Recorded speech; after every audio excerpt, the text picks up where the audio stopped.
상상과 현실 사이에는 어떤 관계가 있는 것일까요?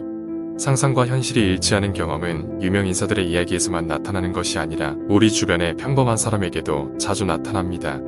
심지어 우리의 기억을 잘 더듬어 보면 상상과 일치하는 현실의 경험이 생각보다 많았던 것을 발견할 수 있습니다.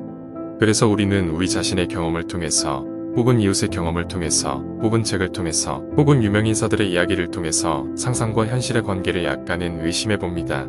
어떤 사람들은 의심을 넘어 직접 해보기까지 합니다. 책에서 말한 것처럼 멋진 옷을 입고 멋진 차를 타는 상상을 하기도 하고 몸이 건강하게 되는 것을 상상하기도 합니다. 그런데 그런 상상들 중 다수는 실패하고 단지 소수의 경험만이 성공합니다.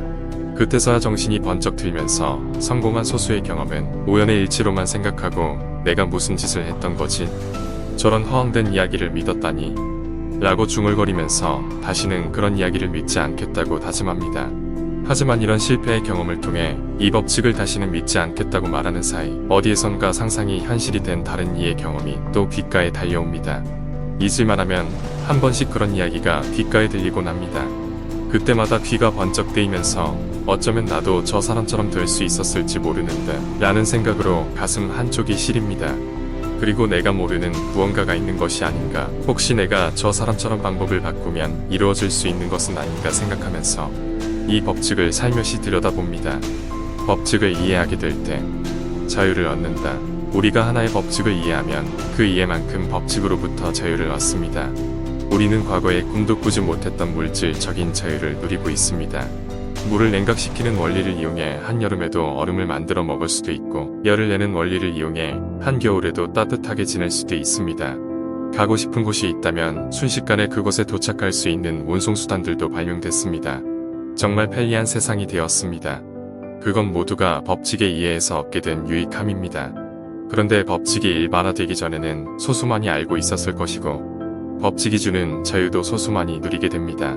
그 소수는 자연의 현상에 대해 알려지지 않은 시절에도 유심히 자연을 관찰해서 그 원인과 결과에 대한 현상을 깨우친 선구자입니다.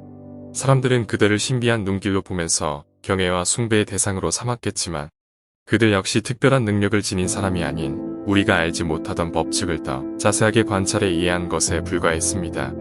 불을 쓰지 못하던 원시시대에 누군가가 불에 대한 깊은 사색을 통해 사용한다면 사람들은 그를 뛰어난 사람이라고 혹은 호들갑스럽게 엄청난 인물로 묘사할지도 모릅니다.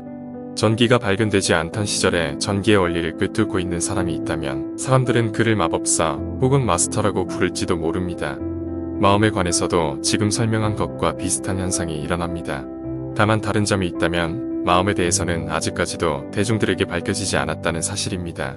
그래서 마치 1700년도의 전기의 존재와 비슷합니다. 따라서 마음의 법칙을 사용한다는 것은 전기의 존재를 대중들이 모르던 시대의 전기를 사용해 사람들을 놀래키는 것과 비슷합니다. 우리는 마음이란 것을 항상 과학과 연구의 대상에서 제외시켜 왔습니다. 왜냐하면 우리는 그것을 눈으로 보지도 못하고 변화를 관찰할 수도 없어서 실체가 없는 것이라고만 생각했기 때문입니다. 그래서 현재도 심리학이라는 분야와 정신의학에서 행해지는 마음에 대한 약간의 연구를 제외하고는 연구의 분야가 아닌 철학과 종교의 분야로 취급됩니다. 하지만 오래전부터 마음을 연구하는 소수의 사람들은 존재했고 그들이 말하기에 마음에는 일정한 법칙이 있다고 합니다. 그리고 마음의 움직임에 따라 우리의 삶이 변화된다고까지 말합니다. 심지어는 마음 안에 모든 해답의 열쇠가 들어있다고도 말합니다. 상상의 비밀은 신비가들이 찾아 헤매는 풀어야 할 문제 중 가장 중요한 것이다. 최상의 힘, 최상의 지혜, 최상의 행복은 이 아득함과 거의 비밀을 풀어냈을 때 존재한다. 더글라스 포세. 하지만 대부분의 사람들은 그것을 인식하지 못하고 그저 자연의 노여움을 달래기 위해 하늘의 제사를 지내던 원시인처럼 마음과 현실의 연결고리는 인식하지 못한 채 상상을 통제할 생각조차 하지 못합니다.